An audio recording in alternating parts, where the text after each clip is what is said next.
अस्सलाम वालेकुम नाजरीन, आज आपको ये वीडियो के अंदर दिखाया जा रहा है कि हम पपीते को वायरसी बीमारियों से बचाने के लिए क्या इकदाम कर सकते हैं जिससे हमारे जो पपीते के पौधे हैं वो वायरस से कम मुतासर हों या हम वायरस की बीमारियों से महफूज रहें। बिस्मिल्लाहिर्रहमानिर्रहीम। अस्सलाम वालेकुम काश्तकार भाइयों, आज हम साहिवाल में आए हैं। ये गाँव कौन सा है? इसका पैंट जीडी वेस्ट में।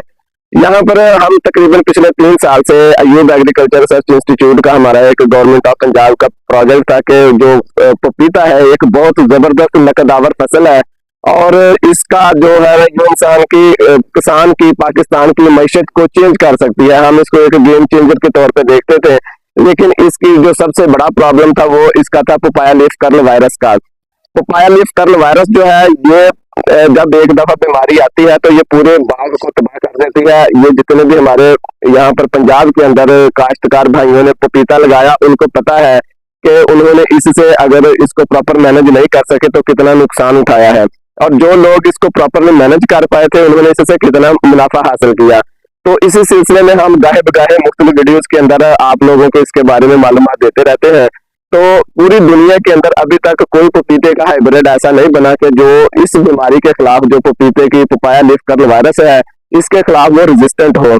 तो इसका मुकाबला करने के लिए इसके ऊपर हमने बहुत ज्यादा रिसर्च की, स्टडीज प्लान की अपने अदारे के अंदर। उसको फार्मर तक पहुंचाने में हमने इसकी प्रोटेक्शन और प्रोडक्शन टेक्नोलॉजी के हवाले से हम आगे फराहम करते थे कि आप किसान भाइयों को, काश्तकार भाइयों को ये बताएं कि आप इस तरीके से इसको मैनेज कर सकते हैं। तो यहाँ पर जो आजाद साहब है, ये इनका दूसरे साल की फसल है पपीते की। उन्होंने इसके ऊपर बहुत मेहनत की और इससे बहुत फायदा हासिल किया। ये इनका पाकिस्तान के अंदर पहला तजर्बा था कि इन्होंने इंसेक्ट नेट के अंदर, क्योंकि जो पपाया लीफ कर्ल वायरस को फैलाने का सबब बनती है वो सफेद मक्खी है।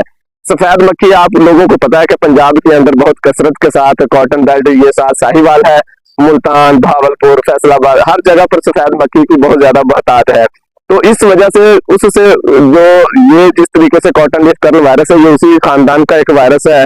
तो उससे बचाव के लिए हमने एक ये आइडिया तजवीज किया कि इसको इंसेक्ट नेट के अंदर किया जाए। तो एजाज साहब वो पहले काश्तकार हैं जिन्होंने इसको इंसेक्ट नेट के अंदर लगाया और अल्हम्दुलिल्लाह इन्होंने इससे बहुत पैसा भी कमाया है। अब ये जितने पौधे आपको नजर आ रहे हैं इंसेक्ट नेट के अंदर, इनमें एक भी पौधा जो है वो पपाया लीफ कर्ल वायरस की वजह से बीमार नहीं है। अलबत्ता ये इन्होंने इसके ऊपर प्लास्टिक शीट नहीं डाली थी, उसकी वजह से, ये कोहरे की वजह से कुछ पत्ते सूखे हैं, लेकिन जो इसके वैसे अगर आप देखें तो इनके तमाम पत्ते जो है वो हेल्दी हैं और माशाल्लाह फ्रूट भी इनको अच्छा लगा हुआ है। ये दूसरे साल की फसल है और इसका जो है अब इनसे पूछते हैं कि इनकी कितनी इसके ऊपर लागत आई और इन्होंने कितना इससे फ्रूट हासिल किया। जी जायद साहब, अस्सलाम वालेकुम। ये हमने 25-26 पौधों के ऊपर ये नेट लगाया है। तो अल्हम्दुलिल्लाह एक पौधे की जो है ना तकरीबन 5 से 6 पेटी हमने उतारी है। एक पेटी में 10 केजी होता है। तो बेहतरीन एवरेज जो है ना 50 से 60 केजी, हाँ 50 से 60 केजी एक जो है ना पौधे से हमने हासिल किया है। तक ले चुके? तो हाँ जी ले चुके हैं और अभी तक स्टार्ट है। तकरीबन 5-6 पेटी एक पौधे के साथ अभी तक खड़ी है। तो मैं सब किसान भाइयों से ये रिक्वेस्ट करता हूँ, अगर आपने पपाया लगाना है तो इंसेक्ट के अंदर लगाएं वरना ना लगाएं। तो इस दफा हमने अल्हम्दुलिल्लाह येलो किंग कास्ट किया है, तो हमने 1 एकड़ के ऊपर इंसेक्ट नेट लगाना है।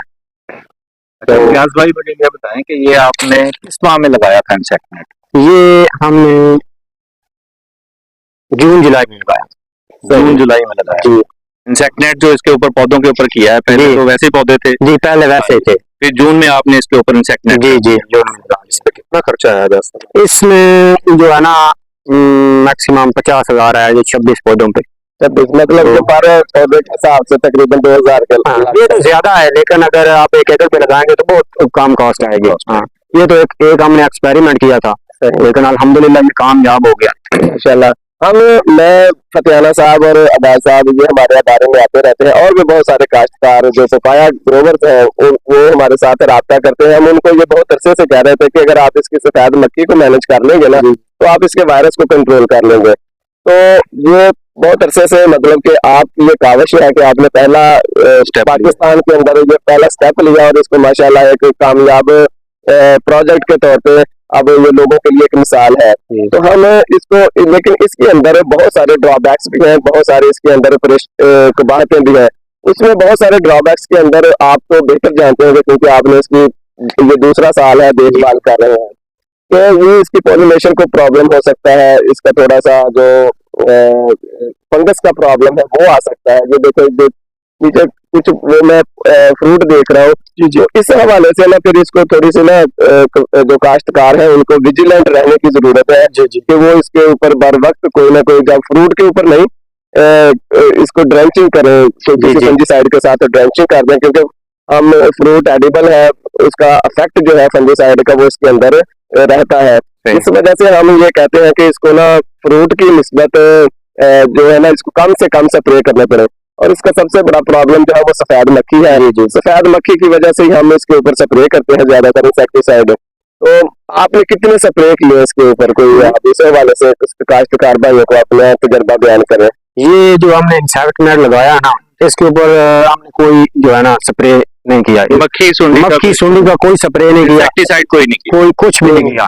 फंजीसाइड किए हैं वो भी बहुत कम, सही से, और बाकी टानक वगैरह थोड़ा बहुत अब नजर आ रहा है। हाँ जी, थोड़ा बहुत।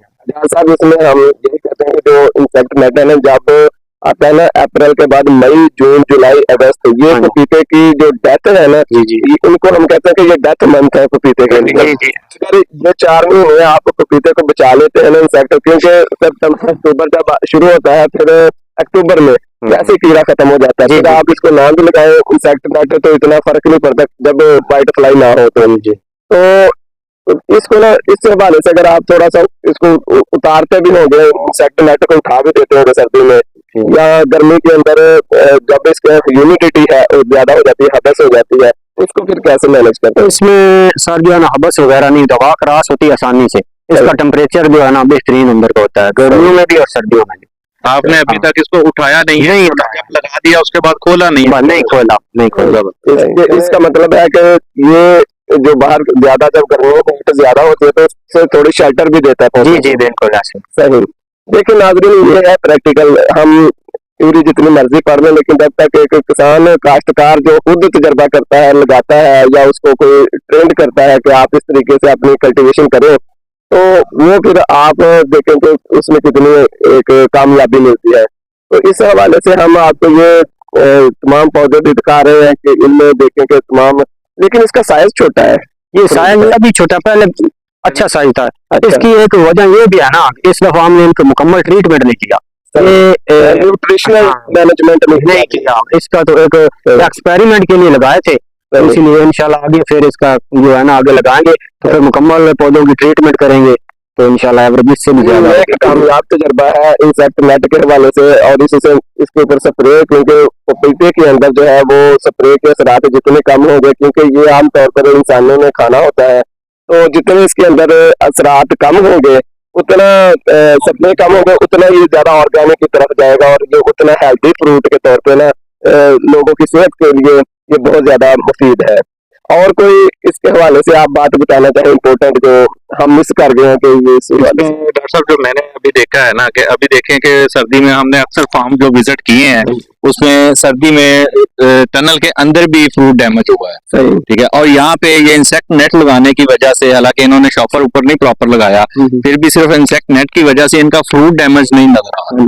इनका फ्रूट माशाल्लाह अच्छा है, बेहतरीन है। और कैमरा मैन दिखाए वो पौधा, तो उसमें देखें कि वो फ्लावरिंग जो है ना वो बेहतरीन है, उसकी चल रही है। हाँ जी माशाल्लाह, फ्लावरिंग और फ्रूटिंग उसकी जो बेहतरीन है। और एक चीज इसकी जो फ्रूटिंग स्टार्ट हुई है ना, वो नजर आ रही है कि इसकी यहाँ से फ्रूटिंग स्टार्ट हुई थी, ठीक है, और यहाँ तक इन्होंने सारी पिकिंग की है, और अभी ऊपर भी फ्रूट इनका खड़ा है और ऊपर फ्लावरिंग भी आ रही है।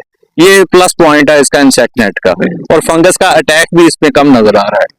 इसमें एक बात इंसेक्ट नेट के अंदर आप कोई भी हाइब्रिड लगा लेते हैं ना, उसमें WX46 है, रेड लेडी है, रेड किंग है, येलो किंग है या सांता है, कोई भी आप, बिग डैडी है, रॉयल किंग है। मैं वैसे जितने हमारे काश्तकार भाई सुन रहे हैं या जो सीड का काम करते हैं उनको हमेशा ये कहता हूँ कि इसकी ड्वार्फ वैरायटी होती है, छोटे पस्त कद की वैरायटियां भी बहुत ज्यादा है, चाइना के अंदर है। बाकी जो सीड, क्योंकि सबसे ज्यादा सीड चाइना, ताइवान, इंडिया से बन के आ रहा है, तो जो इनके अंदर हमारा जो तजर्बा है, मुशाहदा है, जो फार्मर्स लगाते हैं, जो इंडिया का सीड है वो निस्बतन जो है उसका पोटेंशियल डिजीज के खिलाफ कम है, और जो चाइना का या ताइवान का सीड है उसका पोटेंशियल, चाहे वो कोई भी हाइब्रिड है, तो उसका पोटेंशियल थोड़ा सा ज्यादा है। तो इस हवाले से नाजरीन, अगर आप इसकी जो कर्न वायरस बीमारी को मैनेज कर पाते हैं तो फिर आप इससे बहुत ज्यादा फायदा हासिल कर सकते हैं। तो आज की इस वीडियो के अंदर आपको यही हमारा पैगाम है कि आप थोड़े पौधे लगाएं, तजर्बा करें और इसको जो है वो कामयाब बनाएं। अल्लाह हाफिज।